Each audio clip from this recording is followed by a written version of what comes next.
Lesson 3 is on the Greek gods and goddesses. You're probably already really familiar with these, but we'll run through them real quick anyway.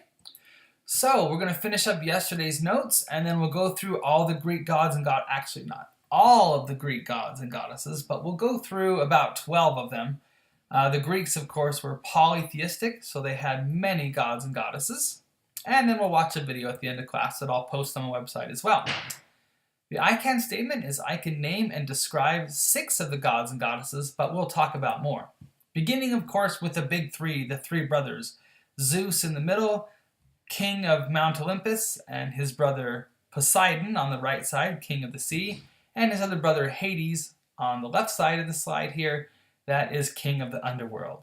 So Zeus was the sky god and king of all of Olympus and the other gods. The Greeks believed that his moods controlled the weather, and that he was known to throw lightning bolts, his weapon. He was married to Hera, but of course he was famous for having children with many, many other women, which quite angered his wife, Hera. By the way, I like all these images that we're going to use today. Usually the Greek gods are shown as very old and, Zeus, white hair, white beard, but I got these from a graphic designer who chose to draw them all more younger, so it's kind of interesting take on it. Poseidon was the sea god and brother of Zeus. He lived under the sea, and they believed that he caused the earthquakes when he was angry. His symbol is the trident. Hades is the other brother and god of the underworld. He kidnapped Demeter's daughter Persephone to be his wife. That's an interesting story as well about why they have seasons, why the Greeks believed we had seasons because of her eating of the pomegranate seeds. Hera was the goddess of marriage, which is quite ironic because her own marriage was so terrible, but she is the goddess of marriage and queen of Olympus, sister and wife of Zeus, and often upset with all of his cheating and spends a lot of her time planning revenge on the other women involved and Zeus's other children. Hestia was probably the calmest of all the Greek goddesses. She's the goddess of the home and the hearth, which is the home fireplace. Sister of Zeus and super gentle. She really wasn't involved in the reality show-like drama that the other Greek gods were always involved in. Aries is the god of war, and he is the son of Zeus and Hera, but they actually didn't like him because he was so cruel and a coward, so he was not loved as a child. Athena is my favorite goddess because she's got it all, brains and beauty. Athena is the goddess of wisdom, but also she's very skilled in the arts of war and would be not the goddess of war, but maybe the goddess of tactics or battle strategy. The Greeks believed that she was actually born fully grown right out of Zeus's forehead. Like he had a headache one day and she just popped out fully grown and fully dressed in armor, and she was his favorite child. Apollo has a lot going on. He's the god of music and healing, and he's also a super skilled archer. He is the son of Zeus and Leto, who is one of the Titans. He's also involved a lot with prophecy and the oracle at Delphi. Aphrodite, she is the goddess of love and beauty. The Greeks believed she was born out of the sea foam. I'm going to put this one on here again because there's another image of her wearing more of a sea foam-like dress. Had to work that in. Hermes was super fast, another child of Zeus. He ended up being the messenger god. He was a real trickster and loved to play practical jokes on the other gods. He was a friend of thieves. He's super fast and wore the winged sandals and a winged helmet.